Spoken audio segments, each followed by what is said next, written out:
Bestseller-auteur Francine Omen brengt Hoe overleef ik terug naar de theaters. Roos is compleet de weg kwijt. Rosa en haar vrienden zijn inmiddels 25 en vinden elkaar na jaren weer terug.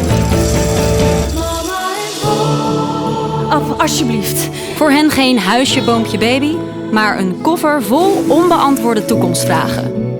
Oh, S, dit hebben we nodig. De 3 musketiers, net als vroeger. Omdat ik stilsta.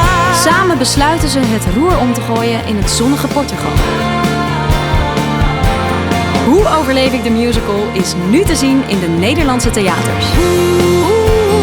Hoe kom ik hieruit?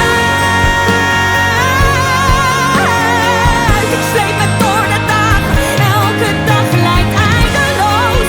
Waar is de zin van morgen als je niet in de toekomst gelooft? Omdat ik... Rosa, mijn lieve oudste dochter, dit gaat een moeilijk bericht worden.